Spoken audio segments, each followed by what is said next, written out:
All right, welcome back. We just watched the movie, and I really liked it. Hey guys. And yeah, Billy's back as well. Thankfully, Pimp Daddy Lemonade will maybe never make an appearance ever again. Who? Anyway, yeah, I really liked it. That my initial reaction is that's probably the best Kevin Smith film I've seen in a really long time.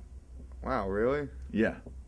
I mean, I thought it was hilarious, and it was probably the funniest film I've seen since Pineapple Express, which was another Seth Rogen film, and Right. as you know, as funny as that movie was, I can't really remember any of it now, but you know, like I enjoyed it. But I don't think it would mean much to me if it wasn't a Kevin Smith film, honestly. I mean, especially when you throw it up against the other Kevin Smith films of Mallrats, Dogma, Clerks. I mean, it's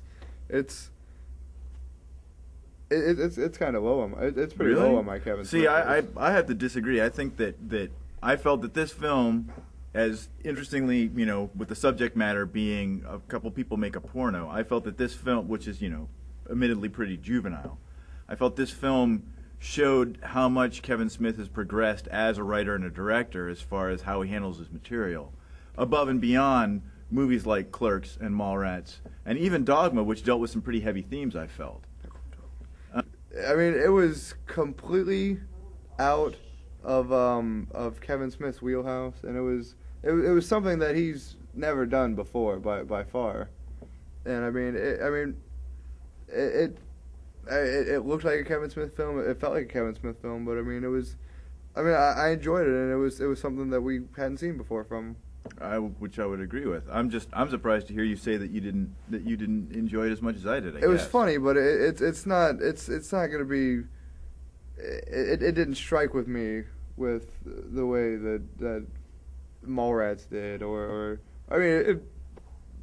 Edit wise, shot wise, I mean, it's a much better film than Mallrats. Well, right. I mean, because you know, again, I think that one of the things that Kevin Smith has managed to do over the years is actually learn how to move the camera instead of just sticking it somewhere and letting people talk. Had his classic slow motion dolly shots. And I also want to talk about the use of music in the movie. I thought that I mean, I haven't heard the Pixies used to better effect in a really long time, and I think that scene in particular resonated with me more than just about anything else in the movie.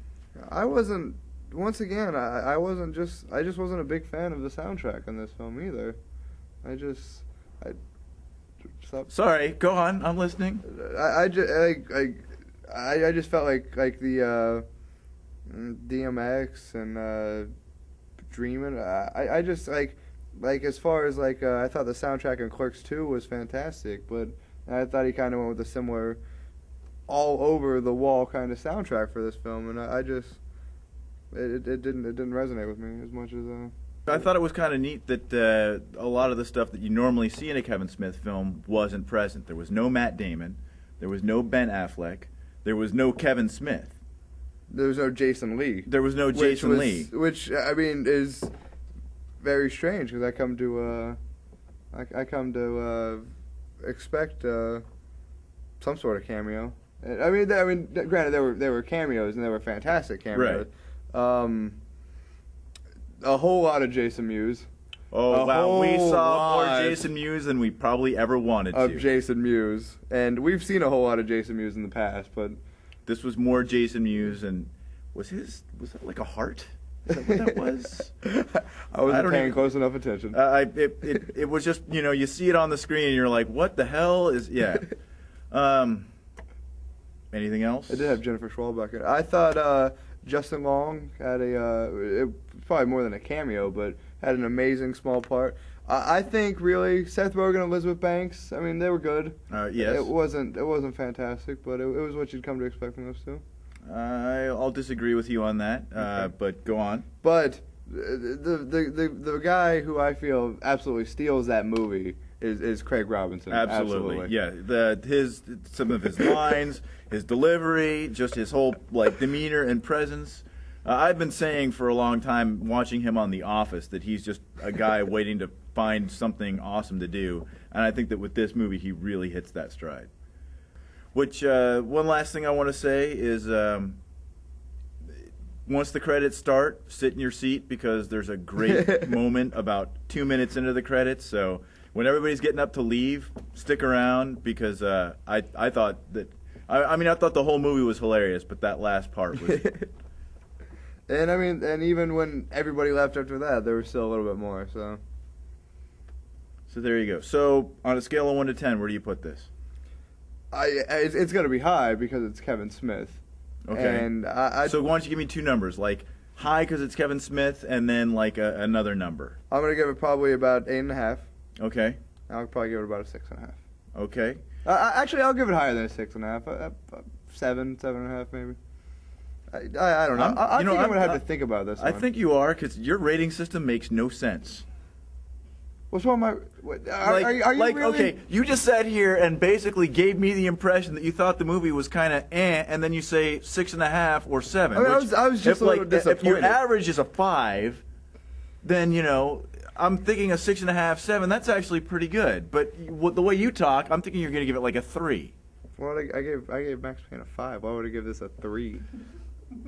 Nobody understands the way your head works. You're the one giving ratings for getting hand jobs from cousins and running into cousins and getting like hand jobs from Captain Hook. You just got a whole fucking hand job rating.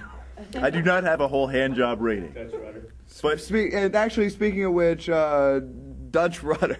Yes, the Dutch rudder.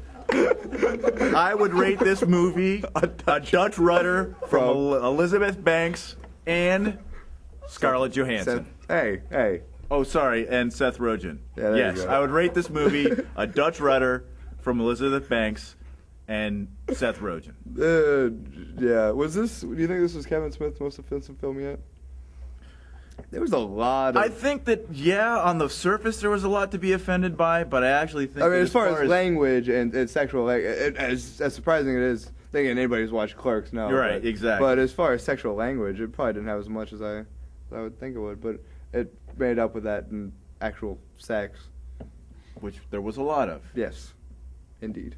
So, normally this is a part where we fade out, and then we fade back in and do viewer emails, but I just don't have the energy. We're kind of burnt out tonight, but we're gonna come back with a special midweek show. Rock and rolla. We're gonna do a rock and rolla. And we're gonna do some viewer emails then, and when we're a little more prepared. And we're gonna have something very special planned for that. Very special planned. We're not gonna tell you about it though, so you have to come back, or something like that. Or that. Assuming there's anybody still watching at this point. The camera's still rolling. It is still rolling. Damn. All right, that's it from us. We'll see you sometime soon. Get out and vote.